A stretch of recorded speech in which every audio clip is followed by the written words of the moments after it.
It's Nerfinator again, and instead of bringing a review, this time I'm bringing you another mod guide. And since you guys have been probably watching my last videos, you don't know what this mod guide is probably about. It's about the X-Shot scope. So first of all, of course, when you're taking this apart, you obviously want to take off any attachments.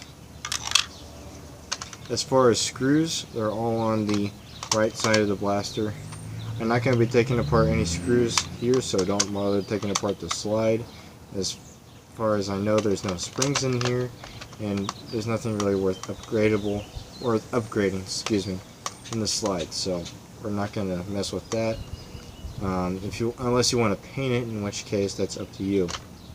I'm not going to be painting it yet. I'm going to be turning this later on into a Federation phaser rifle from Star Trek. As to which series, I haven't decided that yet, so I'll let you guys know if you're interested in that. So all I'm going to do is excuse me. All I'm going to do is remove the air restrictor and then see if the spring is worth replacing, or if I even have a spring to replace one inside it. So I'm going to remove the screws and I'm going to get back to you. Okay, I'm back, and I've got all the screws out that need to be out. So I'm going to go ahead and butterfly this open. There we go. And I'll give you guys a first look at the interior. Alright, so of course we've got your trigger mechanism right here. We've got the catch mechanism right here. And of course the slide and the plunger rod right there, all one solid piece of plastic. The way it works obviously is when you pump this, then it pushes the slide back. This catches on the catch right there, and of course this is the return spring for that, and it's pretty straightforward. So what we're going to do is I'm going to remove the plunger rod, and the way I'm going to do that, I'm going to remove this spring. You're going to need this later, so remember where you put this. And then I'm going to very carefully remove the plunger rod and tube. Alright, so now that that's out, you can set your shell aside and make sure you remember where all the pieces go, because there's not very many locks or anything in this. So, and it looks like this is going to be extremely easy. This orange part just twists right off, and that houses our air restrictor. And there's an interesting thing to this. If you look, the entire thing right here is hollow. So the plunger head is hollow. That's a very interesting way to do it. It's got a very nice seal. I'll show you that later. Alright, so let's get into taking the air restrictor out of this. First we've got to get into it. Alright, so what I'm going to do is, since I don't have a Dremel, unfortunately, I'm going to get my hammer and another screwdriver. We're going to do this the old-fashioned way, in which I just tap out the air restrictor.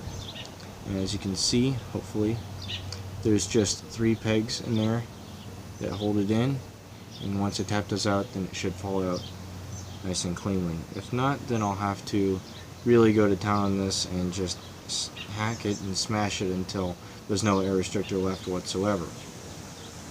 And in that case, it might take a little bit longer. So I'm going to get back to you once I've got the hammer and the screwdriver, and we'll get to work. Alright everybody, I'm back. I've got my hammer, I've got my screwdriver, I got a long, thin, flathead screwdriver. It doesn't have to be this long, it just has to be thin, because we don't want to inadvertently smash through any walls or anything in there. We don't want to crush anything that might be needed later on. So without any further ado, let's get to it. I'm going to try to be as gentle as possible with this, because I really don't want to damage this unnecessarily.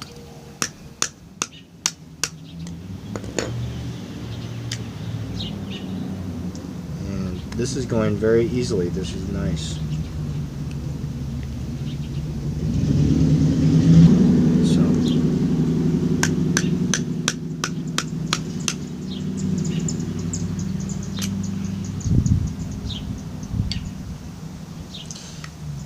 It's a little bit tricky if you're if you have a Dremel with a longer bit on it that can reach down in there, then I say go for it. But again, be careful. Just don't grind through the walls.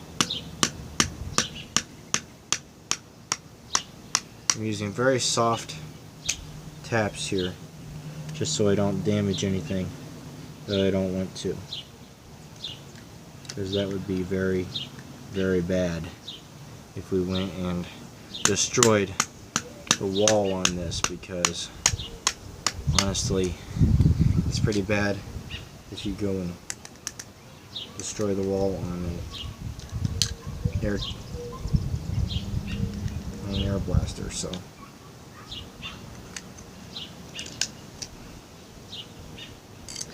and my needle nose pliers don't seem to be in my mod box.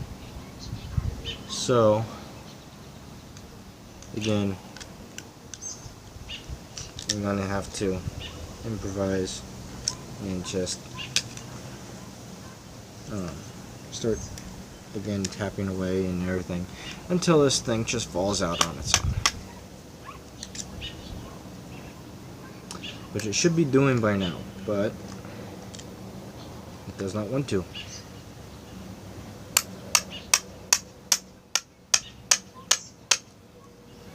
There it goes. So you have your dart peg, not your air restrictor. Although, to be honest, there's not much air restrictor left.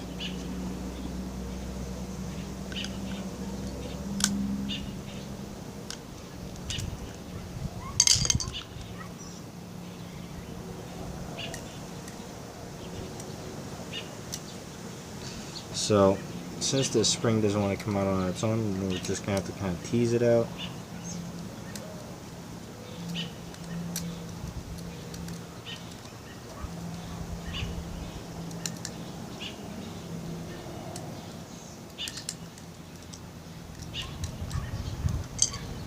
I'm going to do some more tapping on the air restrictor itself.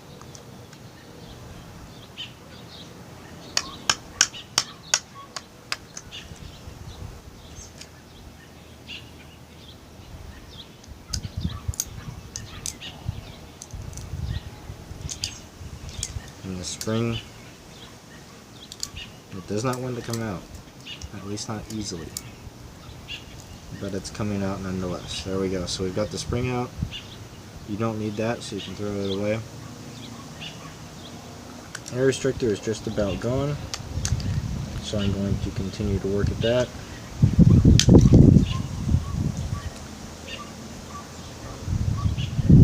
This would have been very nice to know earlier,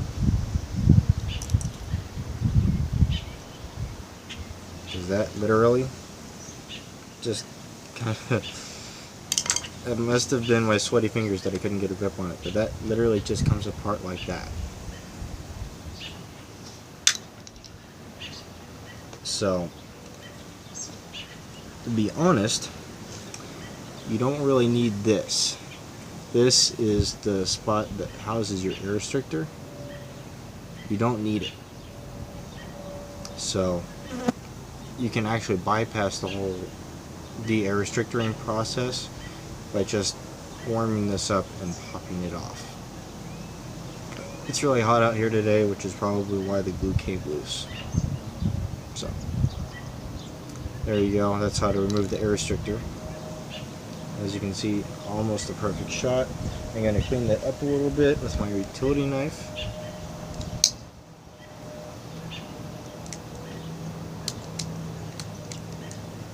So I'm going to try and do that on camera for you guys.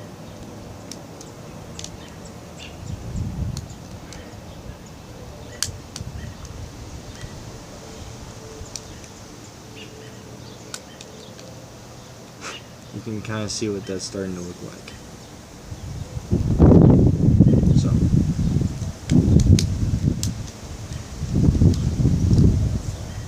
just a little bit more. And this is just kind of do it till you feel like you've got it good. And then if you have it, you use some silicone grease or any kind of grease really, any kind of good lubricant, and re-grease everything once you're done if it came in contact with anything. I don't think I'll need to because I never took my plunger tube apart. So when you're done, you simply take this piece, fit it back into your plunger tube like that, and you're done. And then once you've done that, then you just replace. Oops. My catching mechanism just kind of decided to come out on me, but that's okay because I know exactly what it looked like beforehand. So, but the spring from my trigger has now decided it doesn't like me, and yeah, so the spring from my trigger, or actually I don't think my trigger had a spring, so my mistake. It happens. Alright, so what you're going to do now is you've got your thing right here. You put that back in very carefully, and the spring, this is a little bit of a difficult part. When I took this apart earlier to see how I would do the mod guide for you guys, I noticed that the spring is longer and wants to sit further back than where it's actually restricted to go. So you kind of have to tease the spring into there. But if you see, the spring rests, and there goes my trigger again. The spring rests right here, right behind the plunger tube, and it catches right there as well, but the spring wants to come all the way back. So you kind of have to tease the spring into place right behind those two gray pieces there. Other than that, there's my trigger again. If you drop your trigger, take a look at these internals.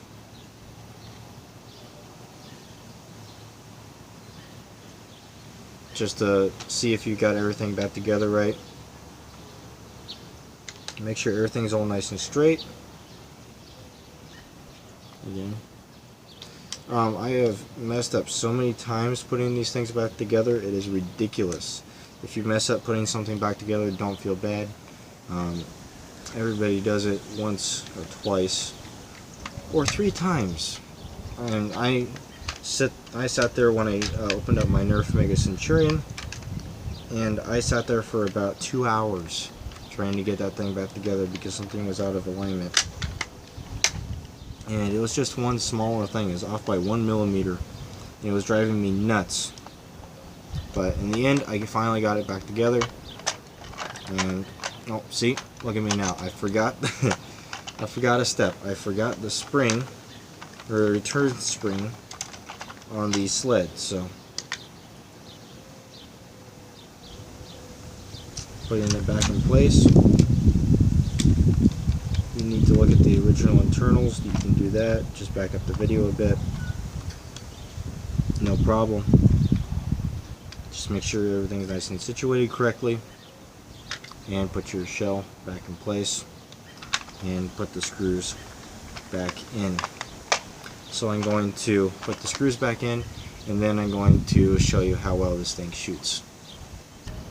Alright, and I've got the screws back in. It's all ready. You can tell it sounds a lot different now. Also, when I went through, originally I took out a little ratcheting piece. It was right here, You'll probably notice it if it wasn't on the internals video or on the internal segment at the last bit, then it most likely wasn't necessary, except for that one little spring, obviously, that I forgot. But there was a little tiny ratchet piece up here that is not necessary unless you really like the ratcheting sound that it makes. But as you can hear, or not hear, it does not ratchet anymore. So there was no locks in here to remove, so that made it a whole lot easier. If you ever consider painting it, everything is sectionated, so it makes it a whole lot easier to paint. So let's I'm going to turn the camera that way, maybe. We'll see. I'll turn the camera that way so you guys can see how much better performance it gets compared to stock. So I've got the stock loaded up with 4 darts. You can see that.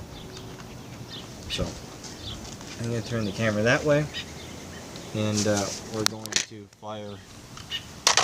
My camera came off the stand. Camera issues. Alright, so I'm going to fire that way, and hopefully you guys can see that it gets a whole lot better performance now that it's modified.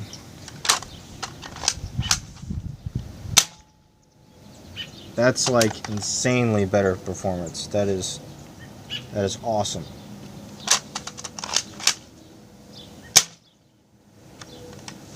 Alright, that's getting definitely better than Elite performance now that it's modified.